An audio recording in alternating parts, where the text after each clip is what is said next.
Hamdan wa syukralillah wa ala ni'matid dhahirati wal batinah alladzi amarana bi ittisami hablillah wal ibti'adi 'anil adatil jahiliyah. Asyhadu an la ilaha illallah wahdahu la syarikalah wa asyhadu anna Muhammadan abduhu wa rasuluhu alladzi la nabiyya ba'dah. Wa qala Allah ta'ala fi kitabil karim a'udzu billahi minasyaitonir rajim. Innama bu'istu liutamima makarimal akhlaq. Qala Nabi sallallahu alaihi wasallam innama a'malu binniyat wa innama likulli imri'in ma nawa. Fa in kana hijratuhu ila dunya yusibuha aw imra'atin yankihuha wa hijratuhu ma hajara ilaihi. Allahumma sholli ala Muhammad wa ala ali Muhammad. Apa kabar semuanya para tamu Allah yang dengan izinnya kita berkumpul di sini. Bersyukur virus sudah berlalu karena kemarin sempat terganggu, susah bertemu gara-gara virus, dan tidak sedikit karena virus orang yang pupus dengan pandemi, orang mati dengan wabah, orang wafat. Alhamdulillah kita masih bisa berkarya di tengah-tengah suasana yang haredang. Ya, bukan alasan untuk tidak berkarir karena pandemi. Bersyukur atas nikmat umur, kita semua belum dikubur. Berbahagia atas nikmat sisa kuota usia, kita semua belum diwafatkan. Kalau saya lihat judulnya ini haredang, baper. Ini biasanya penyakit ibu-ibu ini. Baperan, bawa perasaan, muntah diubaran jadi koperan, korban perasaan. Baperan tambah koperan jadi bagasi. Bahagia enggak, sedih iya. Ibu kemarin sakit bukan karena covid, ningali WTV layangan putus. Kabe kehel kasih Lydia pedah ini jeung si Aris salaki batur ka Kapadokia. Ibu rudet jadi ajak. Jadi provokasi kinan kabe. Jadi kalau tidak ingin baperan, jangan memikirkan apa yang tidak perlu dipikirkan. Kalau mau berpikir, berpikirlah bahwa ada hidup setelah mati, ada akhirat setelah dunia. Setiap kita punya masa lalu, setuju? Setiap kita juga punya masa depan. Kenapa kaca mobil lebih besar daripada kaca spion? Tulis buat status di grup WA masing-masing. Karena masa depan mah harus ekstra ditatap daripada masa lalu. Setuju? Jadi ningali masa lalu mah mantan popotongan sewaktu-waktu. Ya. Dan bicara masa lalu, saya tidak mau sendiri di sini. Kita panggil brother kita yang sempat viral di masanya. Tepuk tangan buat Yana Malvos. Dia mau cerita masa lalu dengan versinya. Tak kenal maka tak tanya. Nah Mang Ena di kopea aing didudukuin dibalik ya. Mang Ena saya pesan tong jadi ustad ka aing loba saingan. Ya, Mang Ena diizinkan kembali kita bertemu dalam satu panggung walaupun spontan dengan tema baper, bawa perubahan. Mang Ena bisa berubah style dia kumaha maksudnya ya? Cek. Apa tadi ya? Pintu kamu apa tadi? Assalamualaikum. Waalaikumsalam. Anggo senana. Setelan punten ya assalamualaikum. Berubah kan? Berubah. Seiring dengan wawasan bertambah kan? Tentang menyikapi kehidupan. Wawasan bertambah. Saya punya quotes, usia itu angka, dewasa itu mental. Semua berubah. Tidak ada yang tidak berubah, kecuali perubahan itu sendiri. Maka baper, bahwa perubahan, terubahnya pasti rubah. Cuman ada perubahan yang dihargai oleh syariah. Ketika rubah, berangkat dari niat, tamat tekad, sama dengan akad. Jadi saya ketemu Mang Yani ini spontan. Dulu saya lihat beliau di TV, di YouTube babalatang, saha itu jelema teh kasep ngante payu gitu. Saya disebut ganteng-ganteng mubazir tanya. Saya mah kan teu kasep tapi payu gitu. Jangan pernah bertanya istri saya berapanya. Kalau ditinggali leutikna coba kan mah gede ya. Ustad mah usaha tara aya we di iman, jadi usaha tara anak deres gawena teh nyen budak we. Mangena kisah pertama kita ketemu teh dulu teh gimana? Ketemu di salah satu radio di kota Bandung yang pasti mah. Terus pertanyaannya simpel ya, namakan kerusakan. Kan kalau misalnya belajar agama teh sarumit kata gitu. Harus ganti Tentang hijrah dulu ya. Tentang hijrah karena pada saat itu memang musim-musimnya bahasa musisi hijrah. Ya. Dan pertanyaannya yang simpel. Aduh, kenapa ya kalau misalkan memang belajar Islam teh asal sararieun itu sih pertanyaan awalnya itu Ustaz. Dan ternyata menyenangkan. Jawaban saya kumaha waktu itu hijrah teh naon? hayu we ngilu gitu. Nah hijrah mah ayo we ngilu tengekeun we ayeuna. Ya, jadi saya dulu dengar lagunya Yana ini menyentuh sekali Cangkusum Hijrah, tapi lagu Yana nges hijrah sebelum hijrah. Boleh diperdengarkan Mang Yana, tepuk tangan buat Yana Head.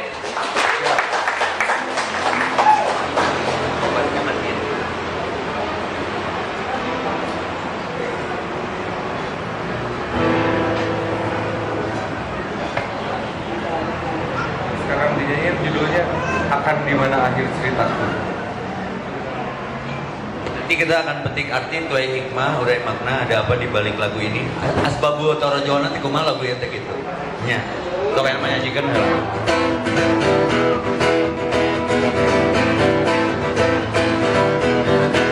Akan di mana akhir langkahku, akan di mana akhir ceritaku. Air mata bertegas tanya itu, tertundukku di hadapanmu, tertundukku di hadapanmu. Jujur hatiku pernah terasa mati, jujur hatiku pernah melupakanmu. Ketika semua orang memujamu, ketika semua orang agungkanmu. Menakutkan, mengerikan, ketika aku teringat semua dosa. Menakutkan, mengerikan, ku mohon ampunilah aku.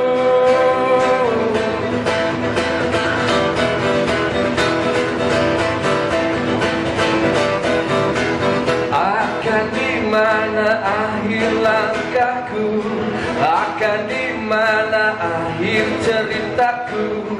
Air mata bertegas tanya itu, tertundukku di hadapanmu, tertundukku di hadapanmu. Jujur hatiku pernah terasa mati, jujur hatiku pernah melupakanmu. Ketika semua orang memujamu, ketika semua orang agungkanmu. Menakutkan, mengerikan, ketika aku teringat semua dosa. Menakutkan, mengerikan, ku mohon ampunilah aku, ku mohon ampuni dosaku, ku mohon ampunilah aku, ku mohon ampuni dosaku. La ilaha illa anta subhanaka inni kuntu minadh dhalimin. Tepuk tangan buat Yana Head. Si Kang MC dapat frekuensi apa, dapat setrum apa, khususnya hati. Dengar lagu yang barusan. Kita di bagian yang mengerikan, mengingat dosa. Kita deh. Setiap orang punya masa lalu, orang berdosa seperti kita punya masa depan. Geus we nu geus mah. Moving on. Jadi baper tuh bawa perubahan. Ternyata sebelum Yana hijrah juga udah punya lagu ini. Itu kan spiritual pribadinya. Jadi surga mah keur sararea, lain keur ustad, lain keur sekelompok orang yang berbaju kemudian dianggap spiritual. Lebih baik baju kotor tapi hati bersih daripada berbaju bersih tapi hatinya kotor. Setuju? Setuju. Karena bisa jadi yang kita anggap buruk hari ini, kalau dia bertaubat, lelah. Kenapa lelah? Karena tidak lillah. Lalu dia dapat hidayah dan mulai lillah, bisa jadi dia yang terbaik di mata Allah. Contoh dulu dalam tarikh ada Khalid bin Walid, ada Umar bin Khattab. Maka jangan putus harapan dari rahmat Allah, karena Allah lebih besar ampunannya daripada murkanya. Setuju? Dan hijrah bukan gaya hidup. Hijrah adalah jatah semua orang yang resah, yang tadinya lelah rubah jadi lillah, yang tadinya mengeluh ganti dengan mengallah, yang tadinya tidak bertahan karena tidak bertuhan sekarang mulai sadar bahwa semuanya akan berkesudahan. Ada hidup setelah mati, ada akhirat setelah dunia. Dulu mungkin milenial mah agak asih ya nanti tak kenal maka tak sayang. Boleh saya perkenalkan beliau, tapi memperkenalkannya singkat MC. Dulu teh jelma itu nu nyanyi naon sih bae teh? lagu nanti bikin musrik dah gini ya. Lagi bohong. Lagi bohong. Jadi dulu dia suka bohong dan lagi bohong dia lagunya. Itu gua pengalaman gua nggak ya? Lagi kan lagu negara. Ini yang menyebabkan dia lelah. Setengah mayang, setengah mayang, setengah mayang. Oh kenapa engkau terus berbohong dan kenapa engkau terus mengelak, ya kenapa kau tak jujur padaku. Aku tahu kamu lagi berbohong, aku sama sepertimu, semua ingin ku miliki. Aku sama sepertimu dan berharap semua cinta aku.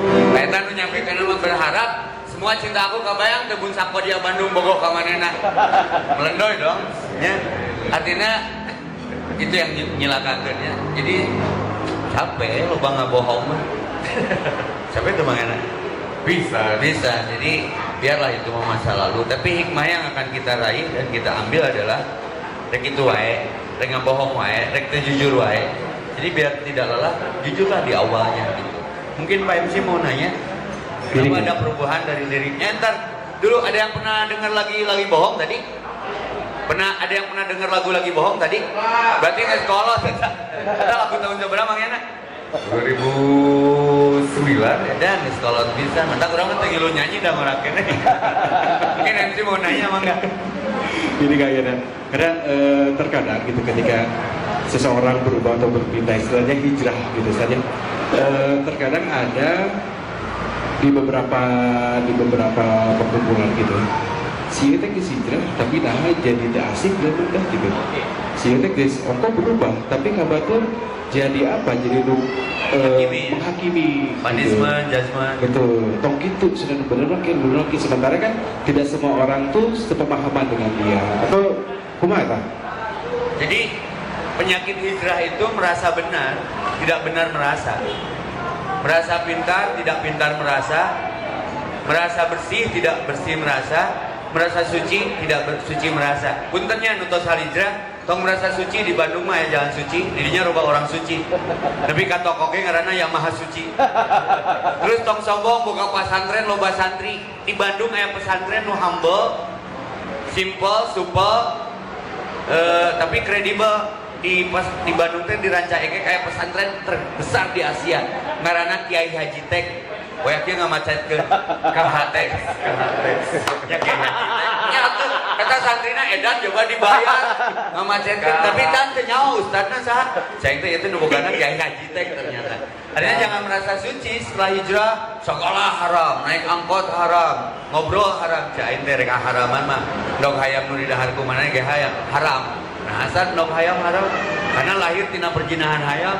Ya teh hayam kawin resmi. Nokna dihakan ku aing berarti urang ngadukung perjinahan. Nah, itulah penyakit hijrah. Maka itu hijrah yang salah dan hijrah yang tergesa-gesa. Hijrah itu harus lebih humble, lebih merunduk, lebih da urangnya bisa kieu na ge lain ku urang ku Allah. Maka aku sama sepertimu. Ya, dan berharap aku semua cinta aku. Berharap orang semua cinta Allah gitu kan, balik teh kalau maka besok juga tanggal 31 saya ngumpul sama Fangs Bandung dengan tema pengajian ya. Mereka punya hak untuk menikmati spiritual yang sudah kita nikmati, cuman siapa penjembataninya gitu loh. Maka dirangkul tong dipukul, diajak tong diejek, disayangi tong disaingi, diilhami tong dihakimi. Buktinya ieu ku saya dibawa Mang Yana dah hijrah mah sederhana, jaga wudu we cek saya teh. Sampai dia bikin lagunya, ada satu lagu yang dia konsultasi dulu, Ustaz bismillah nyen lagu rek hijrah. Polana kumaha Ustaz? Mun nyen lirik naon heula Mang Yana? Mesti wudu lah. Hasilna ge beda. Hayang nyawa hasil lagu Mang Yana menang wudu. Kita dengarkan hasil hijrah dalam bersair beliau. Tepuk tangan buat Yana Head. Sayangnya bedana nyen lagu wudu heula jeung teu wudu heula. Kan nu tadi mah pika sebeleun lagu nanti nya. Tanu ieu mah ngeunaheun geura. Silakan. Ceritakan dulu asbabul gurunyung lagu itu kumaha Mang Yana. Ya pasti resah. Terus ada kalau misalnya dulu mah bikin lagu teh mau nulis liriknya pasti ya ramena naon jeung industrina ramena naon selalu targetnya teh dunia aja pasti gitu. Nah ketika ketemu sama Ustaz Evi, terus beberapa teman juga yang paham agama, akhirnya sering konsultasi dan akhirnya saya pribadi punya sudut pandang baru terhadap sebuah karya gitu. Dan akhirnya jadilah lagu yang ditulis sempat saya tidak mau membacanya lagi. Tidak membacanya lagi. Tidak mau membacanya lagi sebelum akhirnya itu aja akhirnya Ustaz Evi ganggu, ini nulis tapi liriknya asa Saya ditafsirkan dan dia kaget ternyata lirik itu ada sesuatu. Sok nyanyikan weh lah. siap.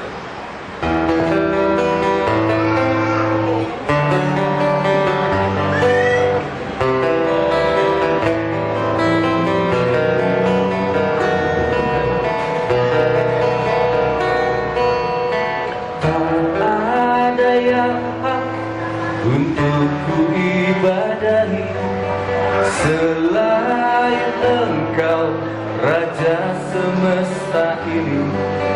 Hamba bersujud hanya kepada Engkau. Sujud hamba bukan karena manusia.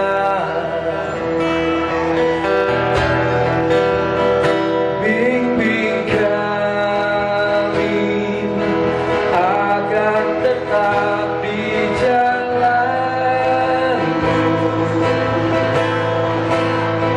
Tuntun kami menuju pangkuan-Mu.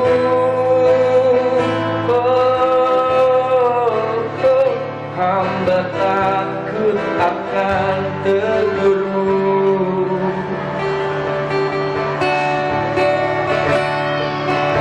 Maafkan hamba yang selalu mengeluh kepada Engkau, Raja semesta ini.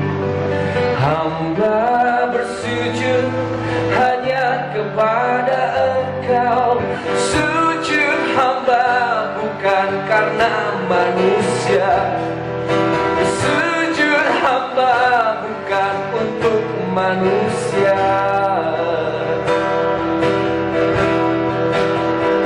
Bimbing kami agar tetap di jalan-Mu. Tuntun kami menuju pangkuan-Mu.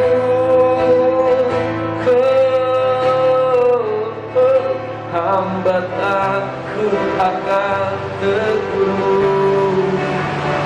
Hamba takut akan siksa-Mu.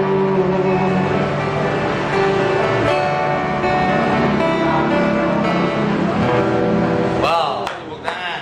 Beda saja, ayo wudhu lama gini. Beda. Lagunya sering tadi. Tadi mah boro-boro wudhu sebenarnya. Bodoh-bodoh, tadi mawok. Jadi hikmah apa yang muncul kemudian? Kenapa temanya baper? Frekuensinya tidak berubah, tapi konten dan substansinya yang mengarah gitu. Kenapa mengeluh? Karena tidak mengallah. Maka hamba takut akan tegurmu dan terjadi naon geningan tina viralna harita teh. Karena memang dibikin atas dasar syahwat, bukan atas dasar kesadaran bahwa berkarya adalah ibadah. Maka beribadahlah di dunia masing-masing. Berhenti menghakimi, mulai mengilhami. Jadi kalau saya dengerin lagu yang barusan, pasti ana laporan teh, kan saya dapat kata-kata ieu teh mengalir we. Ayeuna apa teh eta lagu eusina Al-Fatihah. Tuntun kami agar tetap di jalan-Mu. Non bedana jeung ihdinas siratal mustaqim. Bimbing kami menuju pangkuan-Mu. Kan orang teh apa di mana maut, keur kumaha, keur naon, jeung saha. Nah ini teh lagu pengakuan. Yang Allah butuh pengakuan, bukan keakuan yang tidak merubah kelakuan. Maka temanya baper, bawa perubahan bukan bawa perasaan. Karena perasaan mah sifatnya nisbi gitu kan. Suka membodohi kadang perasaan. Betul. Gitu, perasaan lebar duit padahal gitu. Gini Kang, seringkali ketika kita berpindah atau berhijrah, terkadang ada, karena memang tidak mudah di jalannya. Terkadang ketika kita melewati jalan yang biasanya kondisinya lancar-lancar saja, ini kok nah contoh nah jauh gitu kan, nah sia ngajauhan, nah sia bekieu gitu. Apakah pernah nggak setelah hijrah nah gini kieu sih teh, perasaan itu apakah pernah muncul? Dan ketika perasaan itu muncul, seperti apa biasanya untuk mengembalikan istiqomahnya itu? Kan yang saya mah istiqomah jelas kan. Kenapa hijrahnya lelah? Berarti itu karena Allah. Berarti karena oleh karena aja karena oleh. Maka di hadisnya juga, fa in kanat hijratuhu ila dunya, kalau hijrahnya karena teu boga gawe, bakal dibere gawe. Wa in kanat hijratuhu amrim awim imra'atin yankihuha, atau hijrahnya karena perempuan yang jadi targetnya, itu akan diberi perempuan. Tapi setelah dapat yang ditargetkannya, Allahnya nggak dapat. Makanya itu karena Allah, karena oleh karena, atau karena oleh. Sempat merasa sepi ku jauh kamari PSBB, kerja seni babak belur. Ustad Covid kosong piduiteun jumahan pre nungonang eueuh pokona mah stres kawin deui we. Jadi apa kawean UMKM usaha maneh kumaha maneh heuh. Jadi susu cocok lintuh we awak. Jadi bisa bang aya musisinya Kang MC. Saya ngejawab pertanyaan kenapa kalau kita memutuskan hijrah, gogodan nanti ayat termasuk masalah ekonomi, materi, dan merasa sepi dalam keramaian, ramai dalam kesepian. Saya sering melantunkan lirik dengan Yana dan ngobrol jeung musisi mah kudu ku lagu. Tong Yana wae meunang meureun epic ge nyanyinya. Ya Danau. Ya Danau. Hati-hati yang berniat hijrah, kalau bukan karena Allah akan lelah. Ada yang sedang seperti menyendiri, tapi nyatanya dia tidak sendiri. Dia sedang asyik bercengkrama dengan semesta yang membuatnya menjadi tiada. Nah, ya jadi awal.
Bercengkrama dengan semesta yang membuatnya jadi tiada.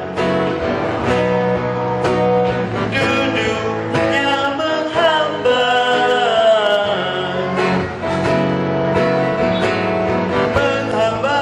pada Allah yang Maha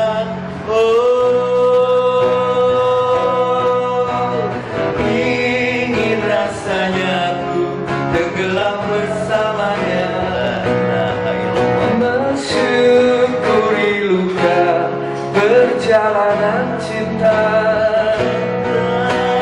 meski akhir cerita tak seperti doa dan rencana, sungguh ia tak pernah menjadi kecewa.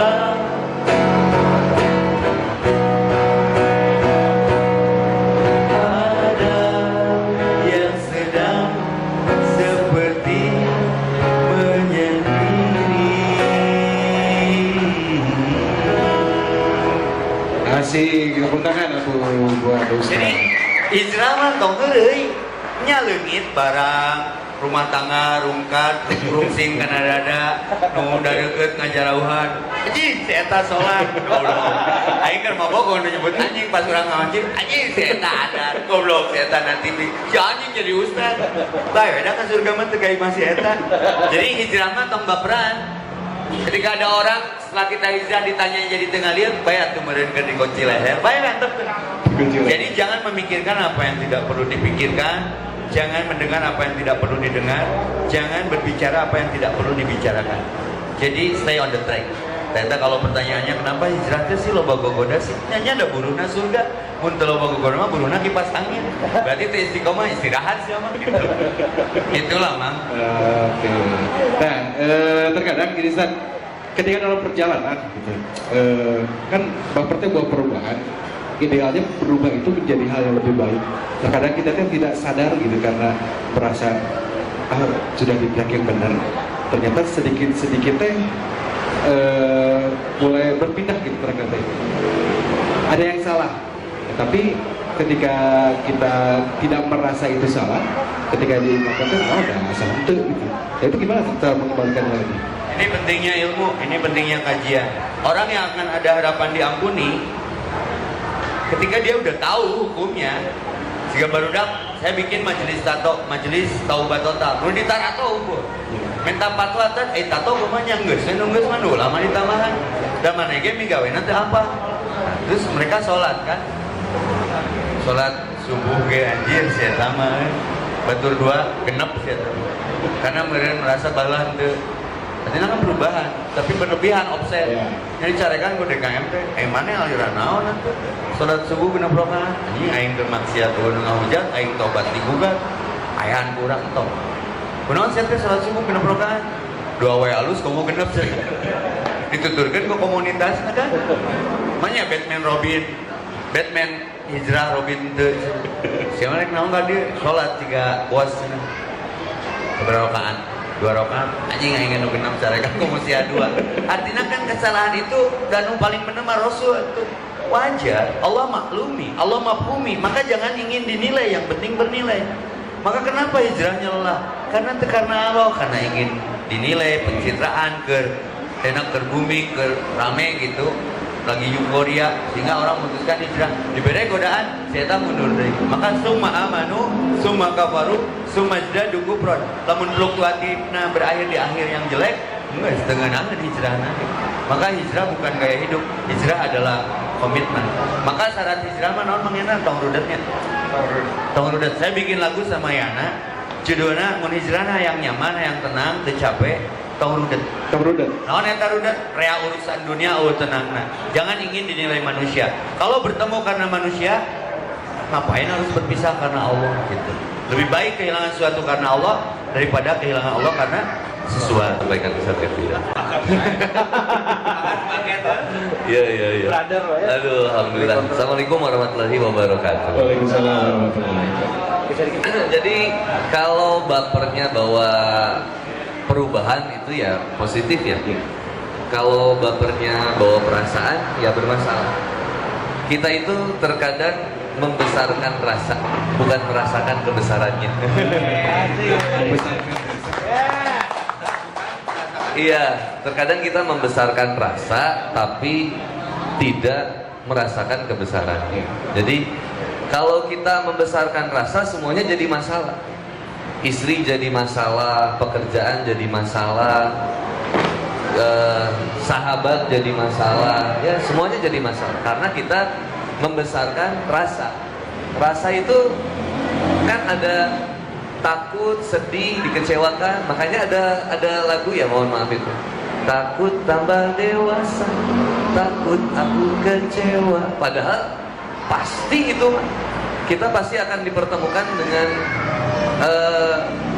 dua fase kehidupan, bahagia, sedih, kan gitu ya.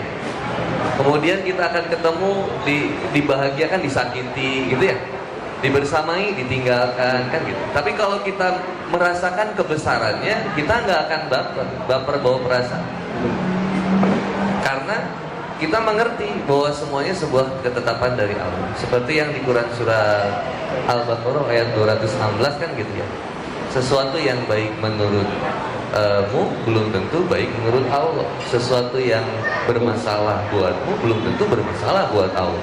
Jadi Allah itu lebih mengetahui kadar yang pas untuk manusianya. Bisa jadi hujan itu sebuah kebaikan, cuman kita membencinya. Kita lagi naik motor, hujan. Karena kita membesarkan rasa, akhirnya kita mengeluh, wah kok hujan? Saya nggak mau hujan.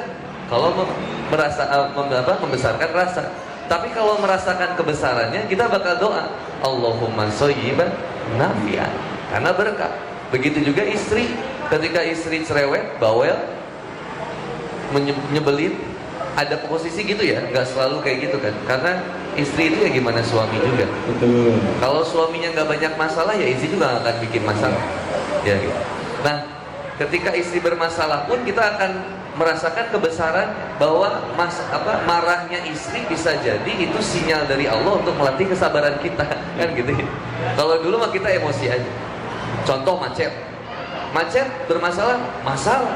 Kalau kita membesarkan rasa, tapi kalau merasakan kebesaran, ya nggak akan cari siapa yang salah. Dipakainya jadi zikir. Di sini mungkin ada banyak pegawai Pawon Pitu yang belum nikah, kelihatan dari wajah-wajahnya. Cung yang belum nikah. Wajah-wajah sering berjuang walaupun akhirnya terbuang. Rungkat teh akhirnya.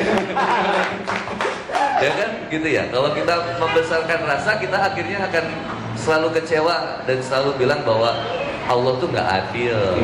Allah nggak ngerti apa yang aku rasain. Sampai bilang semuanya nggak ada yang ngerti. Akhirnya kita nggak mau nurut sama Allah, kan gitu. Coba yang masih pacaran, mau sampai kapan coba? Terus disakiti. Kan pacaran itu hanya sok singgah dulu. Sok. Duduk mana. Sok yang mau putusin pacarnya sekarang saya kasih 5 juta. Sok. Berarti Video call tapi. Ya, yang pacaran itu kan hanya menunggu waktu untuk tersakiti. Sebenarnya ya, kalau kita ini. Tapi kalau kita merasakan kebesarannya, kita bakal sabar. Makanya indah kehidupan ini sebenarnya tergantung dari bagaimana kita mengelola rasa. Nah, kalau rasanya bapernya itu bawa perubahan, ya ini satu. Ada proses hijrah, ada proses peralihan. Kan kata Abu Bakar, hijrah itu adalah berpindah dari sesuatu yang buruk kepada sesuatu yang baik. Sebenarnya secara kalimat sederhana, implementasinya susah. Berpindah dari sesuatu yang buruk kepada yang baik kan butuh proses. Kadang orang suka banyak protes, sehingga akhirnya kita nggak mau progres, akhirnya nggak sukses. Makanya dalam sebuah perubahan itu perlu sahabat, perlu teman, perlu seseorang yang ngingetin. Kalau kitanya pengen baik, Allah itu bakal Allahumma zidni hubaka wa hubba man ahabaka wa hubba man yuqarribuni ila hubbi. Jadi Allah akan pertemukan dengan orang yang bisa memotivasi kita dengan kebaikan. Insyaallah. Segitu aja. Mohon maaf panjangnya ada Ustaz Epi. Ustaz Epi ini guru saya, Pak. Saya dulunya di jalanan dipulungnya sama beliau. Jadi barokallah, saya gak bisa nolak kalau disuruh ke sini. Tadi beliau ketemu harus ke sini ya. Saya manut. Barokallah itu aja. Wassalamualaikum warahmatullahi wabarakatuh. Jadi walaupun sedikit tapi tadi luar biasa kuatnya. Jangan terlalu terbawa perasaan, misalnya membesarkan rasa tapi tidak merasakan kebesaran. Luar biasa ya. Dan juga terkadang saat ini kan tadi juga ketika kita sudah mengetahui bahwa beralih dari yang baik dari yang buruk ke yang baik, terkadang ketika seorang yang sudah hijrah, permasalahannya adalah dari orang-orang terdekat, terutama keluarga. Tidak sedikit ya seperti itu, karena merasa sudah apapun yang dihadapannya baik, oh ini baik menurut Allah. Terkadang yang terlihat buruk pun, oh ini mah kayaknya tidak baik nih untuk kita. Contoh nawe ke istri gitu atau ke pasangan, nah istri terbaik apa harus tinggalkan mencari yang lebih baik gitu atau seperti apa? Ada kondisi seperti itu terkadang ya. Kuasa itu. Tantangan hijrah itu ada 8 step, atau ubah 24. Kulingkana aba hukum jikalau bapak-bapakmu disebutannya ya teh, istri-istrimu yang istrinya 2 ini hijimah disebut. Perdaganganmu naon di bisnismu, kendaraanmu, sawaladang ada 8 lah atau 24. Lebih kau cintai daripada Allah, Rasul dan berjuang, berjihad bersungguh-sungguh di jalannya, kau tidak akan merasakan tenang, nu aya bingung, umarurung, umaregu, melo, risau, galau, resah, gelisah, gundah, gulana. Itu karena tidak lelah, karena kebendaan. Maka bicara hijrah, komitmen. Lihat Ibrahim bagaimana beliau diuji dengan harus menyembelih anaknya, meninggalkan istri yang dicintainya, tapi tinggali batinnya. Yakin Allah tidak akan mencelakakan. Ibrahim nggak tahu kalau api akan menjadi dingin. Ismail alaihissalam nggak tahu kalau disembelihnya nggak bakalan jadi. Hajar nggak tahu kalau bonusnya air jam-jam. Makanya sing sabar ya dalam menjalani proses, kata Woni tadi, hirup tong loba es, karena tiis 3S, stres lupatna karena BPJS jeung askes. Mun hayang sukses buka akses, lobaan CS, gawe progres, loba nu protes proses, insya Allah sukses. Tepuk tangan buat saya. Sadahar ya. Tapi mikir edan kieu. Kadang saya sok salut ka diri sorangan. Gitu. Termeleak tapi. Nya ame piraun minder. Hirup tong gede hulu bising tasup helm. Kata Boni, kami berketemu di jalan. Boni di Pulung, daripada pulang paling mending pulang Pulung ya. Jadi daur ulang. Setiap kita punya masa lalu dan setiap kita yang berdosa punya masa depan. Tapi kunci hijrah yang paling bener mah adalah no play. Tong heureuy bising bogoh. Barudak tong heureuy bising bogoh. Tong bogoh teuing bising diheureuykeun. Dan saya bikin lagu itu buat kalian ya yang tidak berani memutuskan ya. Karena keputusan kadang jadi keputusasaan. Ya, meninggalkan itu untuk menunggalkan bukan untuk menanggalkan. Ya. Kita dengar tentang lagu Hijrah tong main-main di Inggris kan namanya rada gaya no play. Tepuk tangan buat Tiana. No play tong heureuy geus. Jangan main-main dengan waktu.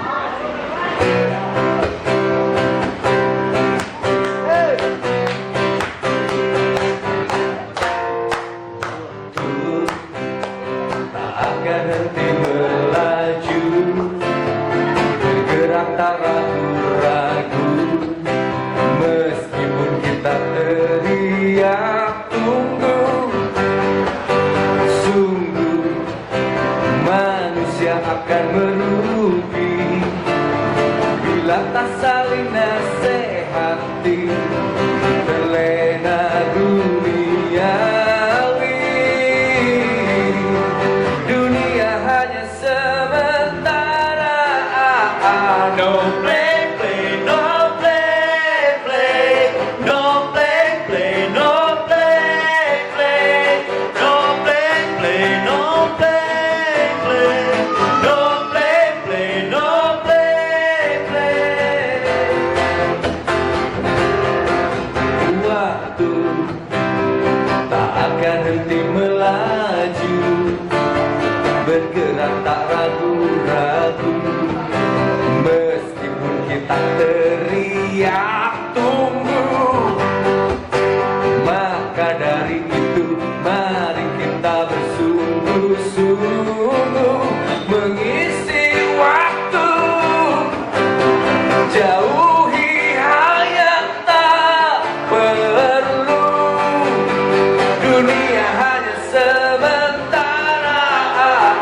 No play, no play, no play, no play, no play,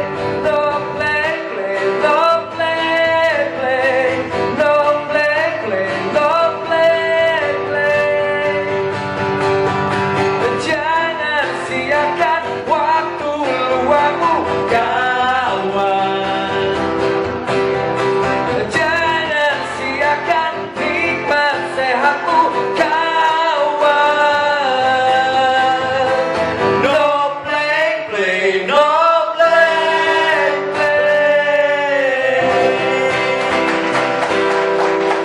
Tong heureuy bising bogoh, tong bogoh teuing bising diheureuikeun. Ketika kita mencintai dunia, kita jadi hubud dunia. Wa karahiyatil maut.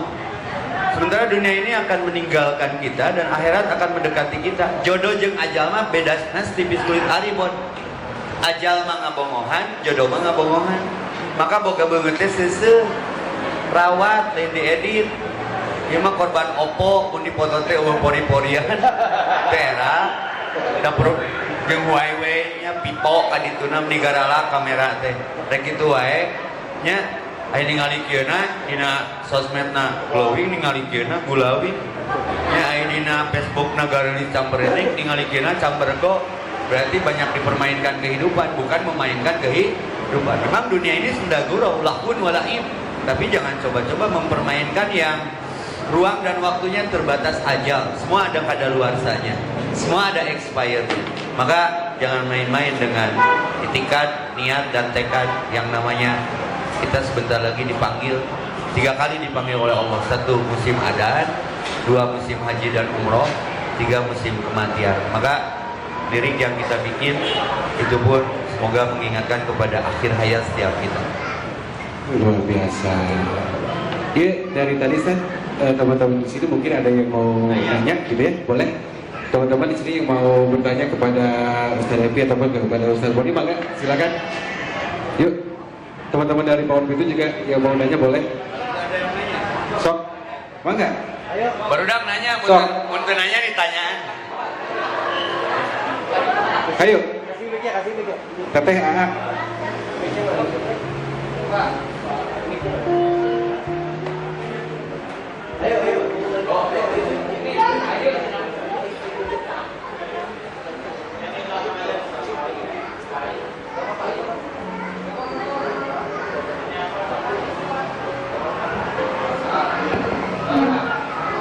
Sok, nanya apa aja bebas dah.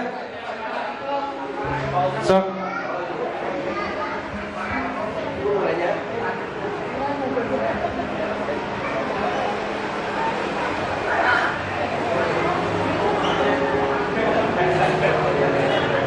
Wah, senang. Coba kapan lagi sok nanya kepada Ustaz di sini, mumpung aya di dia. Gini Ustaz, sambil berjalan aja ya. Kita hidup di mana sekarang adalah zaman ingin terlihat citra baik, terutama di era media sosial. Terkadang apa yang ditampilkan, apa yang diupload memang semua tentang kebaikan. Terkadang, apalagi anak muda zaman sekarang yang dimana kemarin sempat tuh ada isu bahwa Instagram, WhatsApp mau diblokir, itu wah rasanya Allah kumaha ieu, Allah kumaha ieu. Nah ini gimana untuk tambah lagi orang bahwa eta baik-baik saja gitu, baturan loba gitu.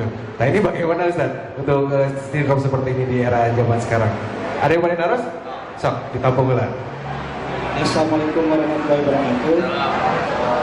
Sekali pertanyaan Pak Ustaz, ini teh ku zaman ayeuna kalau kayak memberikan kejelasan perkawis bid'ah, maka bid'ah teh pabagi sekarang budaya itu sakit wae Pak. Assalamualaikum warahmatullahi wabarakatuh. Juara tepuk tangan buat penanya. Deet tapi ngepret, saeutik tapi nyiwit. Da geus gedenya nu nanyana saya jawab dengan filsafat aja lah. Apal kutil? Ai kutil kulit lain. Oh, lain. Mun bagian dina kulit berarti jelma wajib boga kutil. Nyaman tuh kalau kulit ada kutilan. Tulisannya nggak jauh, seperti Boni sering ngomong usia itu usai. Kutil mah lain kulit, tapi sesuatu yang nempel dari kulit. Kategorinya tumor. Mau dicabut nyeri gak? Karena sudah jadi bagian dari kulit, makanya bid'ah bisa diartikan yang tadi teh budaya, kearifan lokal. Bid'ah mah sesuatu yang lebih dari pokok. Islam itu sudah sempurna, sempurna dari mun ditambahan yang dikurangan. Kaci situ kaci saat di jalan panggil jeung si mama sakitu we di pusat mah. Nah, untuk pertanyaan kedua tentang keresahan bersosial media, takut diblok, takut di-banned, bla bla bla, itu spesialisasinya yang lagi jadi korban ini. Bagaimana? Ya, ini mah ini ya, sosial media mah kan sudah jadi kehidupan kita ya. Tapi ada gejala psikis kan, namanya FOMO. Jadi FOMO itu feeling of missing out. Jadi ketakutan kehilangan momen. Jadi sedikit-sedikit pegang handphone. Jadi sedikit-sedikit pegang handphone, sedikit-sedikit pegang handphone. Nah itu tuh ada penyakitnya. Nah itu kalau udah kayak gitu, itu udah ada gejalanya. Salah satunya kita lebih khawatir ketika misalkan makanan nggak difoto kalau datang nggak ini, nah itu atau ketinggalan handphone tuh kayaknya resah banget. Sebenarnya itu udah masuk ke gejala FOMO. FOMO itu ya itu tadi, feeling of missing out. Jadi ketakutan kehilangan momen, update berita, sehingga akhirnya menjadi gejala yang resah. Makanya kalau anak di bawah usia 15 tahun itu dikasih handphone, mohon maaf itu biasanya cepat emosional, sering marah gitu, tiba-tiba suka nangis ya gitu, karena dia belum pada waktunya merasakan feeling of missing out. Nah, kalau gejalanya ada di anak muda gimana? Nah, kalau gejalanya ada di anak muda, sebenarnya permasalahan pertamanya adalah mengembalikan fungsi dari sosial media. Satu itu dulu ya. Yang kedua, emang sosial media itu sarana untuk menyebarkan informasi, berita, tapi yang kemudian menimbulkan efek yang positif vibes. Nah, ini Islam itu udah jauh-jauh hari ngatur tentang sosial media, termasuk yang di Quran surat Al-Hujurat itu yang tentang untuk cross check setiap berita yang datang. Untuk kemudian kita cross check dulu seperti apa kedudukannya, baru kemudian informasi itu datang dari orang yang pasti kan gitu ya, harus ditabayunkan, harus diobrolin lagi, jangan ditelan bulat-bulat gitu. Itu yang bikin nantinya kita malu sendiri. Nah, kekurangan kita itu kan tidak mau mengunyah informasi. Nah, ini yang jadi permasalahan yang pertama. Sosial media harus dikembalikan lagi kepada awal mulanya sebagai sesuatu yang bermanfaat, bukan jadi sesuatu yang mencelakakan. Islam udah ngatur tentang penyebaran informasi, bahkan tentang menjaga lisan, karena tulisan itu akhirnya sekarang menjadi lisan pembicaraan kita. Nah, yang berikutnya ada orang yang ya mungkin sama kayak Handi Boni atau Ustadz itu, bagusnya di sosial media, aslinya belum tentu lebih baik daripada Instagram. Bisa jadi yang masuk surga Instagramnya ya, karena Instagramnya soleh bisa. Kita tuh nggak mungkin lah posting sesuatu yang buruk lah. Mohon maaf ya, normal manusia ya, nggak mau posting sesuatu yang memperburuk diri kita atau memperlihatkan diri kita buruk.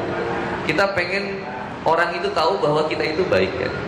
Tapi lebih jauh dari itu sebenarnya bukan sekedar memperlihatkan diri kita baik, tapi kita pengen orang merasakan kebahagiaan yang kita rasain juga. Jadi beda tipis antara sombong dan pengen ngajak orang itu sama-sama bahagia. Makanya saya tuh pengen ngebayangin kalau sosial media isinya tuh positive vibes semua gitu. Ada ayah yang seneng sama anak-anaknya ngumpul. Karena kalau pakai cara pandang mohon maaf ya, pakai cara pandang selalu dinilai dengan sombong atau ria, semua jadi masalah. Contoh, mohon maaf, ada ayah, ada seorang suami istri posting kebahagiaannya dengan anaknya. Buat bagi orang yang sebagian sensitif mungkin akan bilang gini, jangan usah diposting lah kebahagiaan orang tua sama anaknya. Coba pikirin dong, ada orang yang gak punya anak sampai sekarang. Jadi semuanya jadi salah. Nah, semua sikap itu ada dua cara pandang. Bisa benar, bisa juga salah. Dan setiap orang bebas mau cara pandangnya apa. Nah, yang paling terpenting itu adalah orang punya cara pandang selalu positif. Enak. Kalau punya cara pandang selalu positif itu enak. Yang repot itu selalu cara pandangnya negatif. Lihat yang kayak gini, Ustadz Evi misalkan suka posting kan. Kalau Ustadz Evi postingnya suka banyak bercanda ya, heureuy. Misalkan tiba-tiba ada yang komen heureuy wae, makanya Ustadz heureuy wae. Kalau orang yang negatif pasti mikirnya gitu. Tapi kalau orang yang positif pikirnya kan, alhamdulillah hari ini saya jadi bahagia gara-gara postingannya Ustadz Evi.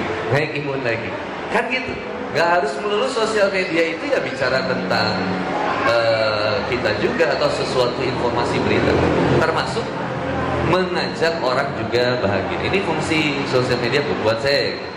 Yang berikutnya, media informasi ini, digital ini luar biasa Pak. Kalau kita ngebayangin tahun 2000 atau 1998 itu kita nggak pernah kebayang tuh tahun sekarang tuh kita bisa ada video call, ada Zoom, ada itu pembelajaran online, nggak kebayang. Tahun 98, tahun 2000-an. 10 tahun dari situ, 12 tahun dari 2 tahun 2000 ya berarti. Bener ya? Begitu ya? Mbak, kenapa Mbak jadi ngahulang gitu? Serangnya. Ada kemajuan informasi yang pesut. Minum lah. Itu lah. Yang pesat. Sehingga akhirnya sesuatu yang nggak kebayang jadinya terjadi sekarang. Coba kita bayangin Pak, 5 sampai 10 tahun ke depan akan ada apa di teknologi gitu. Wah Pak, saya kebayang Pak, sekarang saya udah mulai kebayang. Sedikit ya Pak, pentingnya anak untuk mengenal digital informasi menjadi bagian dari kehidupan dia. Kalau kita emang udah gak suka Pak, kita lihat laptop lama-lama, mungkin sebagian orang udah gak nyaman. Meeting lewat Zoom, kajian lewat Zoom, gak enak. Tapi buat generasi Z, Alpha itu menyenangkan karena mereka sudah biasa hidup dengan digital. Maka kalau saya bayangin 5 atau 10 tahun ke depan, ya udah gitu aja. Maksudnya 5 atau 10 ke depan penting banget kita punya pendidikan digital supaya kita bisa menempati pembelajaran digital. Terakhir mungkin ada satu buku Pak, satu buku itu judulnya World is Flat. Ini ngeri. Jadi disebut world is flat, bahwa dunia itu sekarang jadi rata. Maksudnya apa? Bukan dalam bentuknya bahwa bumi itu datar, tapi dimaksud dengan world is flat itu akhirnya adalah ada orang yang lulusan S1, S2 tapi nggak berkualitas, kalah sama lulusan SMA yang punya skillnya banyak misalkan ya. Mohon maaf, saya bukan mengkritisi akademisi, enggak. Saya juga orang akademis. Tapi maksudnya di sekarang ini Pak, bisa jadi kejadian mahasiswa itu bisa jadi lebih pandai secara keilmuan daripada dosennya, karena dia udah bisa search programnya dari YouTube atau dari Google. Coba apa aja ada di Google. 2 tahun dia bisa menguasai lebih dari 3 bahasa. Permasalahannya kenapa kita nggak bisa? Karena kita nggak memanfaatkan teknologi sebagai media pembelajaran kan gitu. Nah, yang berikutnya apa Pak? Masalah di anak muda dengan sosial medianya. Tren Citayam. Ya, luar biasa. Sampailah didaftarin ke Haki ya. Bonge, JJ. Oh iya, pakai JJ. Ini tren Citayam. Selebeu. Iya, selebeu. Selebeu. Tren Citayam kan bisa dipandang dari dua sisi. Orang mau lihat negatifnya ya ini sesuatu yang nggak penting. Tapi bagi orang yang positif mungkin menjadi sesuatu yang penting. Masalahnya kalau kita mau mempelajari ini jadi kemudian karakter anak muda, kalau mohon maaf ya, cara pandang saya, anak muda itu kebanyakan sekarang kehilangan passion Pak. Bukan passion ya, tapi passion. Dia nggak punya passionnya. Contoh, main game. Ada anak kita usia di atas 17 tahun Pak.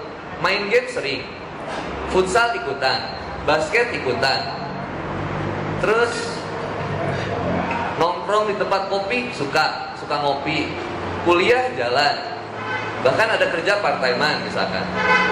Pertanyaannya, passionnya sebenarnya apa sih gitu? Oh semuanya di gitu. Main game dia nggak jadi ahli, jadi seneng kopi pun dia nggak jadi ahli, dia kuliah pun dia setengah-setengah. Akhirnya ketika masuk ke dunia kerja, no skill.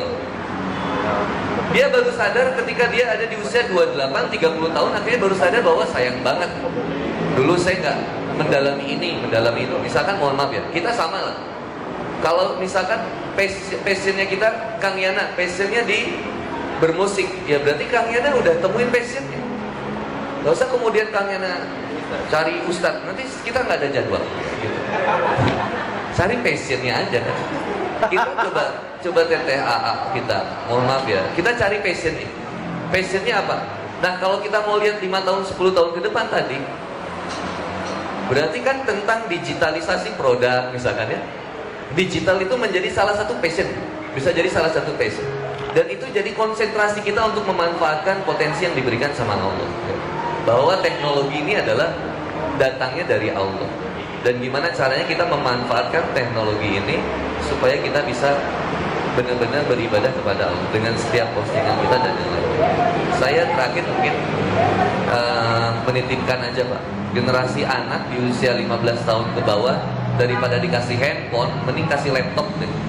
Kalau laptop itu bawaannya belajar, learning something.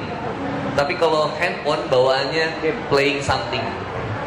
Jadi kalau kasih laptop, udah. Dan yang berikutnya, ajak anak untuk terlibat terhadap apa yang harus dia klik, dia harus cari.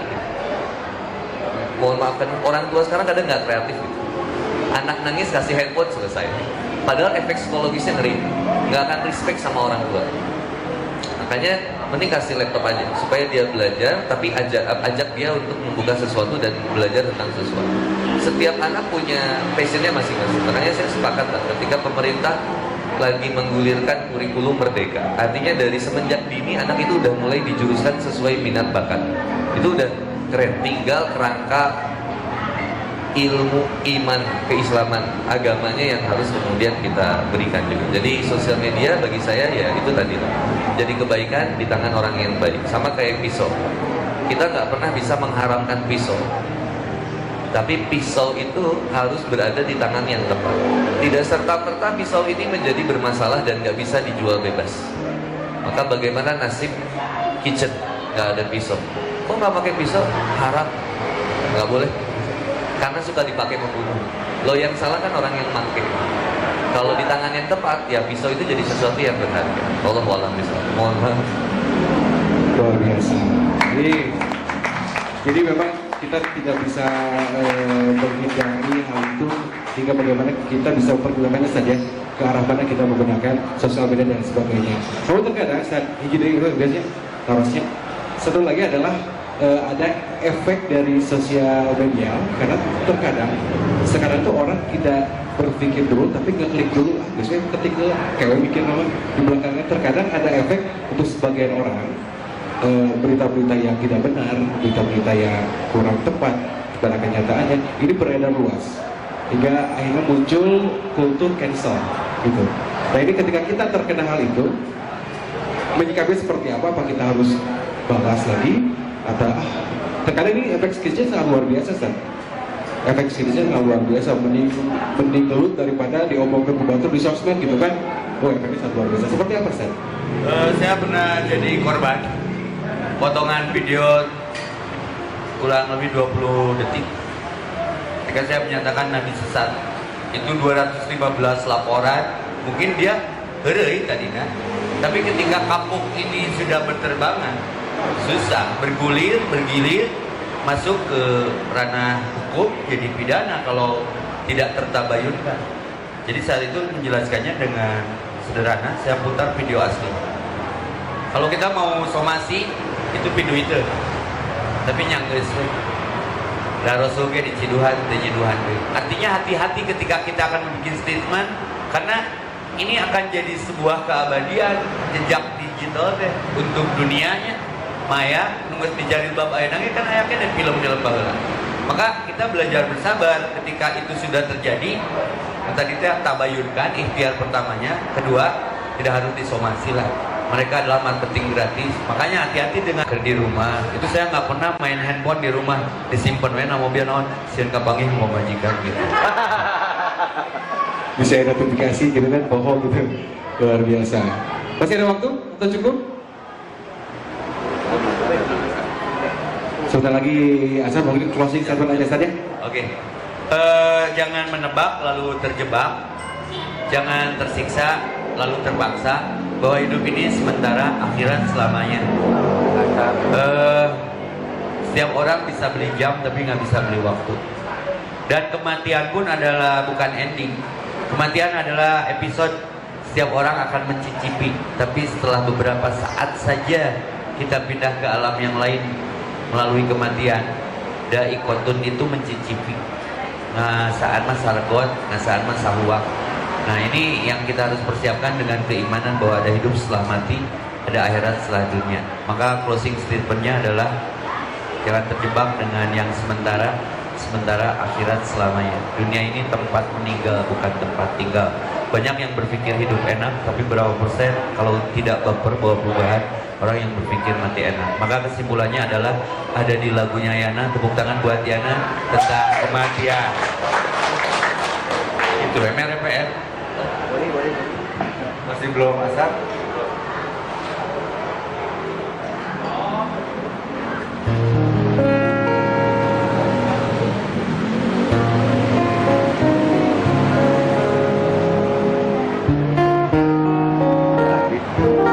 Lagu ini untuk direnungkan dan untuk dibawa pulang.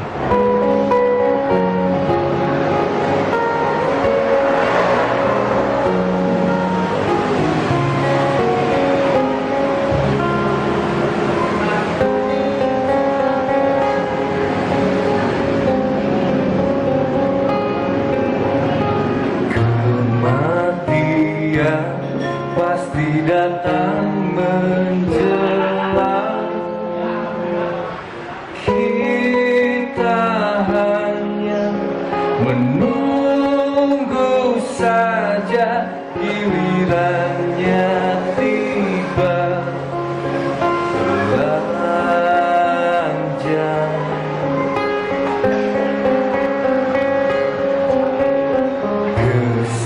kesaksian dari kaki dan tangan tentang apa yang telah dijamah selama di dunia.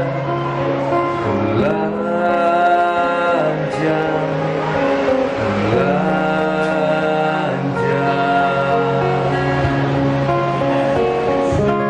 duhai zat pemilik hidup dan mati, anugerahi kami dengan cahaya yang murni. Ampuni kami yang hina ini.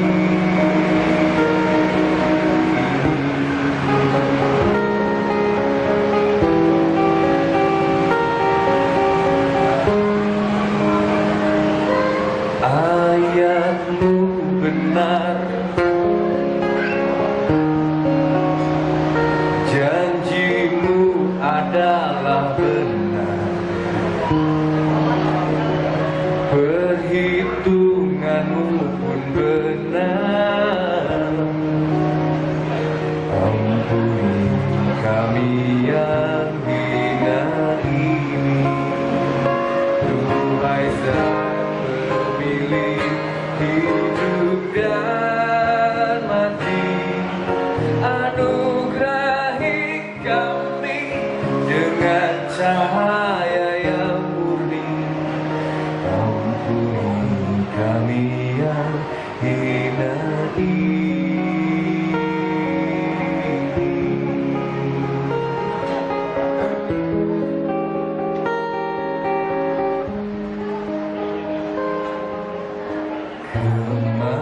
Kematian pasti datang menjelang.